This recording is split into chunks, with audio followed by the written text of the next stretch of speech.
Asi korunou krásy a pracovat s vlasama, tak to chce určitou dávku talentu. A my tady jednoho takového talentovaného kadeřníka, umělce máme ve studiu Snídaně s Novou, ale nejdříve si představíme ženu.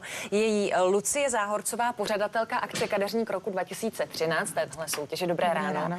A vítězem je Jan Balcařík, který vyhrál samozřejmě první cenu, umístil se nejvýš. Dobré ráno. Dobré ráno. Tak vy byste možná mohla říct, za co Jan získal tu cenu přesně? Jan získal cenu kadeřníka roku, nejvyšší cenu, ale tomu muselo předcházet to, že musel vyhrát, nebo respektive musel se velmi dobře uvést i v jiné kategorii, která vlastně z které potom ta cena, ta hlavní kadeřník roku vychází, protože kadeřník roku vychází z 5 kategorií dámské a pánské komerce, takže Honza především vyhrál pánský komerční účes a vlastně v druhém kole, kdy hodnotila odborná porota, tak z toho vzešel jako vítěz celkový a je to vlastně po 13 letech v České a Slovenské republice poprvé, kdy se zvítězilo s pánskou komercí, takže... Jo, jenom Lucko, aby jsme si to dovedli trošku představit, tak co to znamená pánská komerce? Jaké jsou to účesy? Tak to by asi mohl říct. Tak Honzo, komerční mělo by to být určitě nositelný, takže...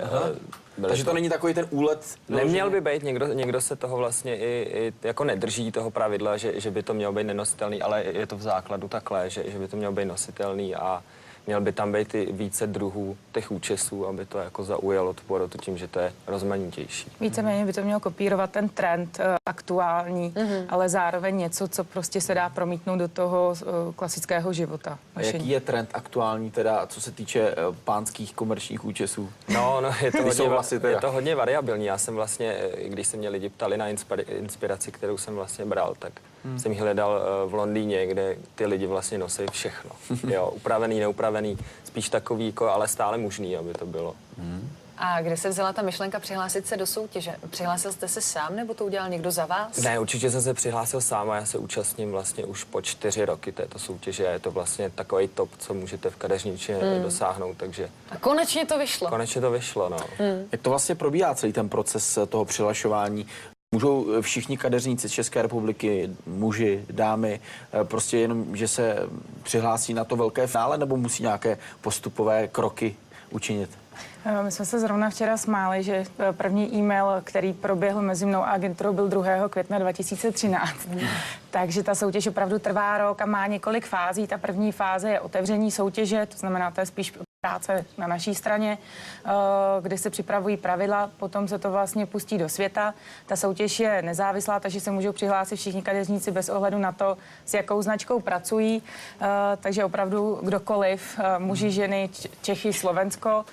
Potom vlastně práce na straně kadeřníků, protože ty připravují svoje fotokolekce. Ta kolekce má 4 fotografie. My tady už vidíme na obrazovce, že jsou to zrovna vítězné fotografie Honzy.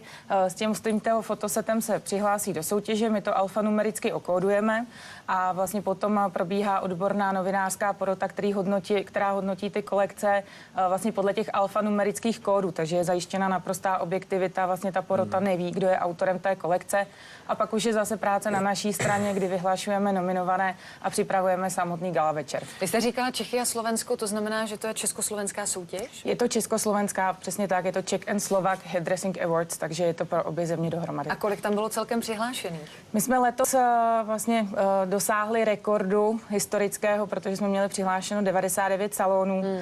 Z toho bylo nějakých, řekněme, přes 100 účastníků a přes 220 fotokolekcí. A víme, kolik chlapů tam bylo jako kadeřníků?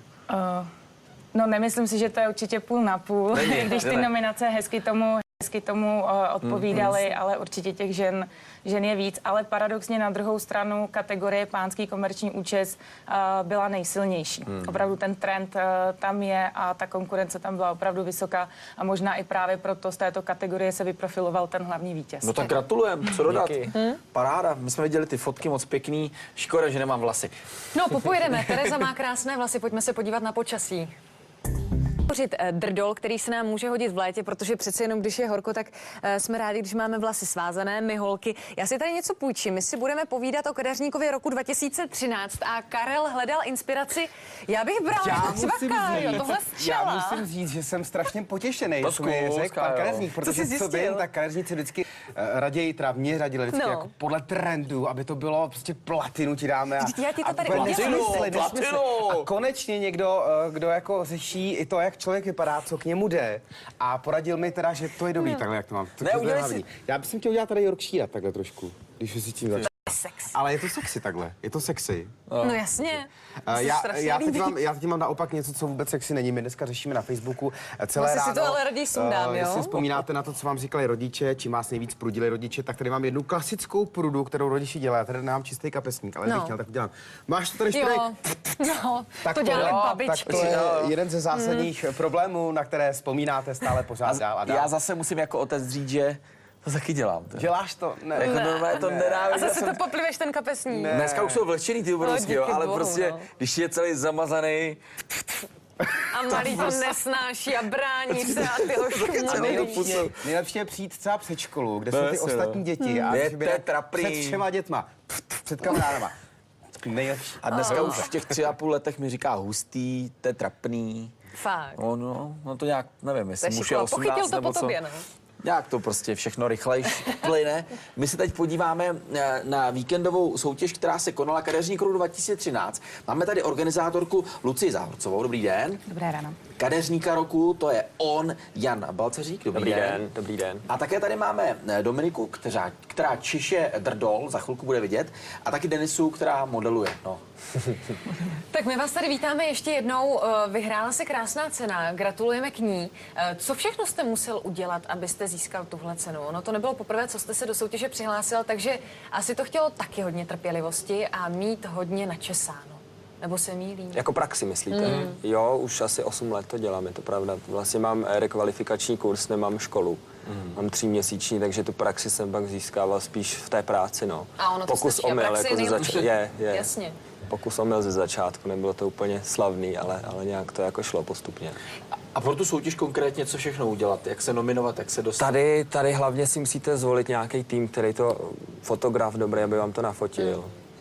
Make-up tady u těch kluků to spíš jako bylo o tom, oni byli takový lesklí, takže je spíš jako namastit a styling, nějaké oblíknout. Většinou vlastně ten tým je takhle 3členný plus kadeřník. Lucko, jenom aby jsme si to představili, tak je to soutěž na etapy, že pozorujete tu práci, která trvá třeba půl roku a vy během toho máte před sebou fotky a chodíte třeba do toho kadeřnictví, abyste zjistili, jak ten člověk pracuje. Pojďte nám říct, jak to vypadá.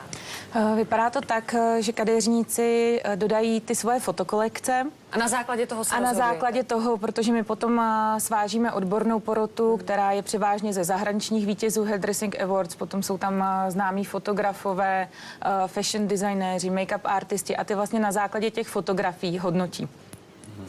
Takže vlastně je tam taková ta příprava, která je na tom vašem týmu, abyste rozhodli o tom, kdo postoupí před tu nejporotu. Jestli to chápu správně. Ne, ta nejporota vlastně takhle.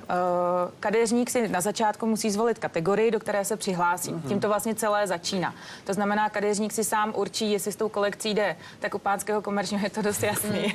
I když možná mohla by to být i avantgarda, ale samozřejmě si rozhodne, do jaké kategorie půjde. Třeba dámský komerční je rozdělený Čechy, Praha, Morava a Slovensko, takže tam je to ještě definované regionem, za který se hlásí. Takže tam to začíná. My vlastně všechny ty fotokolekce nazbíráme do těch jednotlivých kategorií a potom odborná porota přijede, kde my potom třeba v showroomu máme už panely s těma fotografiema rozdělenýma do jednotlivých kategorií a oni vlastně ta odborná porota hodnotí ze všech. Takže neexistuje tam nějaká preselekce, ještě speciálně jakoby od nás, jako od organizátorů. My opravdu, jak to dostaneme očíslované těma kódama, to přidáme a oni opravdu vybírají ze všech. Není to první ročník kadeřníka roku, tak čím byl tady tento výjimečný? Tak pro nás byl určitě výjimečný tím, že jsme měli 3 kadeřnické show, standardně máme 2, my jsme letos udělali 3, takže měla loňská vítězka Jana Burdová, měli jsme my Essential Looks na jaro léto 2014 trendy a měl i velkou vlasovou show Michal Zapomněl, takže jsme měli 3 velké show. Pro nás to bylo výjimečné tím, že byl po 2 letech, my jsme vlastně nastolili ten trend dělat kadeřníka roku jednou za 2 roky a určitě v tom chceme i pokračovat. A z hlediska vítěze je to samozřejmě výjimečné tím, že vyhrála pánská komerce. Tím tím vlastně ten letošní ročník dělá také hodně jiný. Přitom tam by se zdálo, že není moc co stříhat nebo upravovat až tak. Přijde mi, že my muži jsme se nikdy o vlasy až tak nestarali, i když ty poslední léta a hlavně ta poslední Mona, my jsme viděli ty vaše fotografie, hodně letí patky, takový ty načesaný vlasy. Je to doopravdy trend a pokud někdo má vlasy, doporučujete, aby takto se česal? Určitě je to trend a hlavně, jak jsme se bavili už v předchozím vstupu, ta Británie je meka vůbec jako módy a těch vlasů si myslím, že určitě a stačí sledovat spíš to, co se děje venku. Ono to k nám vždycky přijde za 2 roky, rok to trvá, ale je to trend. No. A nebo navštívit zahraničí, nechat se inspirovat. My tady máme ukázku drdolu, vypadá to nádherně, jsou to krásně zčesané vlasy, ale tohle bych dělala asi 2 hodiny, takže my jsme možná mohli tohle zabírat poměrně jednoznačně krok za krokem, aby jsme viděli, jak na to. Právě proto. Aby to bylo rychlejší. Vypadá to nádherně. Tak mi děkujeme, takže za 2 roky opět další ročník. Chápu to správně? Za 2 roky další gala večer.